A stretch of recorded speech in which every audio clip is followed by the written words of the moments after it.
कट्टरवादी नेता बेंजीवीर का खुला खुला एकदम कह देना है, यानी समझ लीजिए धमकी है अपनी ही सरकार नेतन्याहू की सरकार को कि अगर नेतन्याहू ने किसी भी तरह से कॉम्प्रोमाइज़ किया, डील की और कैदियों की अगर अदला बदली करके जंग ख़त्म किया या गज़ा को छोड़ दिया या गज़ा की सरजमीन से इजराइल के सैनिक वापस आ गए तो वो इजराइल की सरकार को गिरा देंगे।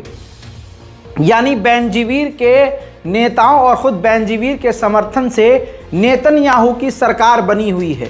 अगर वो अपना समर्थन वापस ले लेते हैं तो नेतन्याहू की सरकार गिर जाएगी।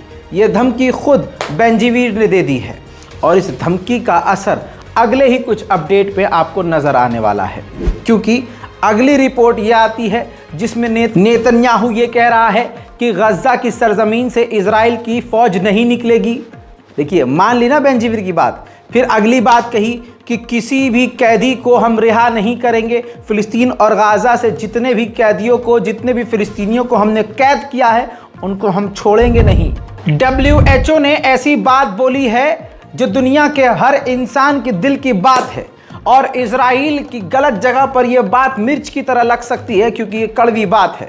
WHO ने कहा कि जिस तरह से इजराइल ने UNRWA पर इल्ज़ाम लगाया है, ये सिर्फ ध्यान भटकाने के लिए है ताकि दुनिया का ध्यान भटक सके, इस बात से लोगों का ध्यान हट सके कि हर दिन इजराइल गाज़ा में क्या कर रहा है, किस तरह से कत्लेआम कर रहा है। लोग भूखे और प्यासे मर रहे हैं, सड़कों पर लाशें सड़ रही हैं, लोग ठंड से सिकुड़ रहे हैं। रोज़ इजराइल गाज़ा के अंदर जो कुछ भी कर रहा है उससे दुनिया का ध्यान हटाने के लिए उसने UN पर बड़ा इल्ज़ाम लगा दिया है। आपको पहले ही बता रहा हूँ, एक कदम आगे आपको रख रहा हूँ, यमन पर बड़ा हमला हो सकता है। जब आप ये खबर देख रहे हो यमन पर हमला हो चुका हो। अब इसके पीछे की पूरी जो कड़ी है वो बड़ी चुभने वाली है। तुर्की के अंदर बरतानिया का एयरबेस मौजूद है। लगा झटका? जी हाँ। और अब बता दूं, इस ग्राफ को देखिए, तुर्की के अंदर जो बरतानिया का कई सारे यूरो फाइटर जेट यानी कई सारे लड़ाकू विमानों ने उड़ान भरी है और वो साइप्रस पहुंच गए हैं। साइप्रस में भी बरतानिया का बेस मौजूद है, वहां पर फाइटर जेट पहुंच चुके हैं तुर्की से उड़ान भरकर, और साइप्रस से ही बरतानिया उड़ान भरता है यमन पर हमला करने के लिए। उधर इजराइल के डिफेंस मिनिस्टर ने कहा कि अगर भविष्य में लेबनान से लड़ाई होती है तो हिजबुल्लाह इजराइल के हाइफा के इलाके पर बड़ा हमला करेगा और लगातार उसी को निशाना बनाएगा। इसलिए हमें इजराइल के शहर हाइफा के एयर डिफेंस सिस्टम को मजबूत करना होगा। उधर इजराइल का कट्टरवादी नेता और फाइनेंस मिनिस्टर साफ तौर से कह चुका है कि फिलिस्तीन की सरकार गाज़ा में हमें मंजूर नहीं है, गाज़ा के अंदर मिलिट्री राज करेगी जिससे हम सभी राजी हैं। इसी खबर पर मुहर इजराइल के डिफेंस मिनिस्टर ने भी लगा दी है। डिफेंस मिनिस्टर ने कहा कि गाज़ा के अंदर हमारी फौज जो है एक्टिव रहेगी और गाज़ा की जंग के बाद भी हमारे फौजी वहां मौजूद रहेंगे। जैसे हम इजराइल में रेड करते हैं, ऑपरेशन करते हैं, लगातार हम गाज़ा में भी करते रहेंगे। तो यहाँ तो जंग ख़त्म होने के आसार ही नहीं है। इसका मतलब हमास अपनी जगह बिल्कुल ठीक है। वहीं डोनाल्ड ट्रंप के एडवाइज़र ने कहा कि वक्त आ गया है कि ईरान पर बम गिराया जाए और ईरान को बैंकरप्ट कर दिया जाए।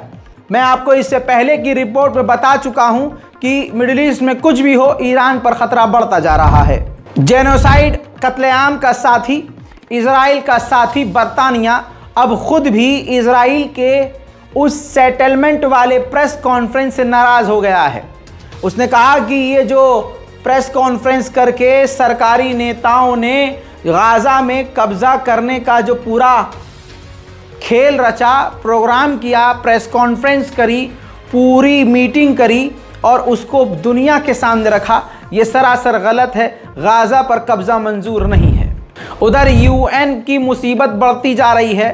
UN की फंडिंग, न्यूजीलैंड और स्वीडन ने भी फंडिंग रोक दी है। हालांकि अंतर्राष्ट्रीय संगठन बार बार कह रहे हैं कि 20 लाख लोग भूखे मर जाएंगे, फिलहाल आप फंडिंग मत रोकिए। लेकिन ये अंतर्राष्ट्रीय इस्लामोफोबिया है मेरे दोस्तों। शैतान को मुसलमान से, ईमान वाले से तकलीफ होती ही है। उधर रशिया भी यहां पर गेम खेल गया। रशिया ने कहा कि UNRWA की जांच होनी चाहिए कि इनके लोग हमास से मिले थे या नहीं। हालांकि उम्मीद ये थी रशिया से, जो टूट गई हमारी उम्मीद, कि रशिया कहे कि जांच जो भी हो रिजल्ट बाद में आएगा, लेकिन फिलहाल के लिए फंडिंग ना रोकी जाए। लेकिन रशिया ने भी यहां पर कदम पीछे रखे। उधर देखिए कनाडा ने फंडिंग रोक दी है UNRW की, लेकिन साफ ये कहा है कि $40 बिलियन फिलहाल के लिए हम गाजा को मदद देंगे। गाजा के कत्लेआम का सबसे बड़ा कातिल, जेनोसाइड करवाने वाला इजराइल से बड़ा अगर कोई है तो अमेरिका है। अमेरिका खुद चाहता है कि गाजा के लोग भूख और प्यास से मर जाएं। UN की $3 लाख की फंडिंग खुद अमेरिका ने अकेले ही UN के लिए रोकी है। उधर इजराइल के फौजियों ने मान लिया है कि हाँ, हमने कब्रिस्तान और मस्जिदें तोड़ी हैं और सफाई ये दी है क्योंकि उस मस्जिदों के नीचे और कब्रिस्तान के नीचे हमास के टनल्स थे। हालांकि ज़मीनी हकीकत में ऐसा नहीं पाया जाता कि कब्रिस्तान और मस्जिद के नीचे कोई टनल हो। अब इस खबर को ज़रा ध्यान से सुनिए और जो मैं बोलने वाला हूं उसको समझिए।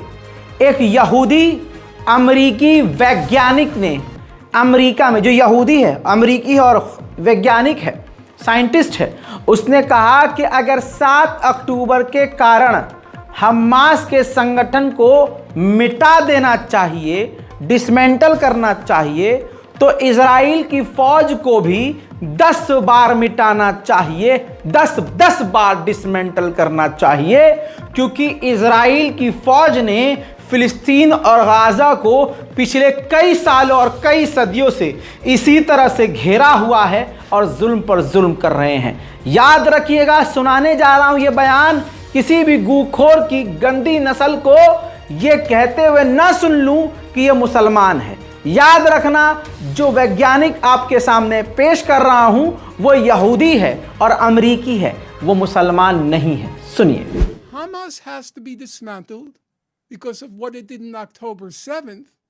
Then if you take Operation Cast Lead, Operation Pillar of Defense, Operation Protective Edge, then the Israeli government has to be dismantled 10 times over. Yeah, I follow you, but it's not really an answer to the question. Oh, it is an answer to the question. Because it's called keeping a single standard. No, it's You want to talk you about you want to talk about the 290 Israeli hostages? I say fine. But then let's talk about the 2,300,000 Gazans. Hamas should Hold be everyone to a single standard. हाँ, तो आप समझ रहे हैं, आवाज उठ रही है खुद यहूदियों में भी। इजराइल की पार्लियामेंट का एक मेंबर ऑफ पार्लियामेंट जिसने कह दिया था कि आज जेनोसाइड हो रहा है, हमारे सैनिक गज्जा में कत्लेआम कर रहे हैं, जाग गया था किसी का ज़मीर, तो तमाम इजराइल के मेंबर ऑफ पार्लियामेंट ने वोटिंग उस व्यक्ति के खिलाफ करके उस व्यक्ति को, उस मेंबर ऑफ पार्लियामेंट को पार्लियामेंट से बाहर निकाल दिया। जुल्म और सितम की कहानी यूं ही जारी रहेगी, हमारी भी रिपोर्टिंग इसी तरह से जारी रहेगी। इस रिपोर्ट को शेयर कीजिए, इससे पहले जो रिपोर्ट्स आई हैं जाकर ज़रूर देखिए, और अगर चैनल को सब्सक्राइब नहीं किया है तो भैया चैनल को सब्सक्राइब कीजिए, वीडियो को लाइक कीजिए और अपनी राय फिलिस्तीन और गाज़ा और इजराइल के लिए जो कुछ भी हो नीचे कमेंट में ज़रूर लिखिए। जय हिंद।